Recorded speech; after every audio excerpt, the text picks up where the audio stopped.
वार्तांकन रोखठोक बातमी।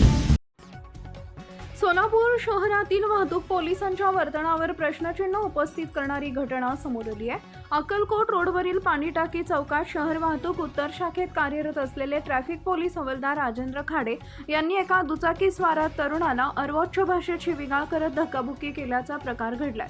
या घटनेचा व्हिडिओ सोशल मीडियावर व्हायरल झाल्यानंतर नागरिकांमधून संताप व्यक्त होतोय।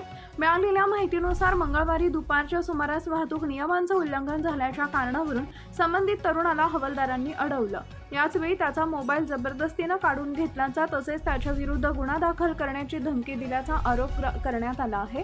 याच दरम्यान हवालदारांनी संबंधित तरुणाची अर्वाच्य भाषेत शिवीगाळ करत धक्काबुक्की केली। एवढंच नव्हे तर अत्यंत आक्षेपार्ह शब्दात दमदाटी केल्याचाही आरोप आहे। या संपूर्ण घटनेचं चित्रीकरण झालेला व्हिडिओ सोशल मीडियावर मोठ्या प्रमाणात व्हायरल होत असून वाहतूक पोलिसांच्या अशा वर्तनावर नागरिकांकडून तीव्र नाराजी व्यक्त केली जाते।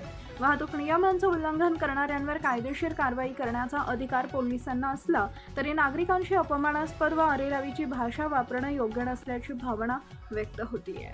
पहिला चेक करा की शूटिंग कार्ड हे कार्ड गाडीत घालून घे तुझा मोबाईल बिबाईल तुझ्या।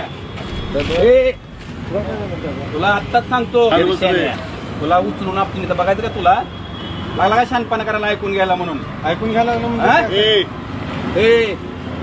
घ्यायला म्हणून लय करू नको। एक जर लाच घातली का तुला 2 मिनिटात कळेल। मोबाईल बघायला ऐकून घ्यायला म्हणून लागला का शानपणा करा। मोबाईल काय बोंबल्याचं गाड पुन्हा शिवीला जाऊन शिवून घेऊन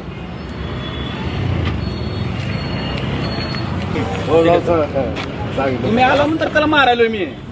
त्याला मी अनेक शब्द बोललो नव्हतो मी काय त्याला एकदा सांगा काय आहे। महाराष्ट्रातील महत्त्वाच्या आणि ताज्या बातम्या पाहण्यासाठी आमच्या जय हो न्यूज चॅनलला सबस्क्राईब करा आणि बेल आयकॉन प्रेस करा।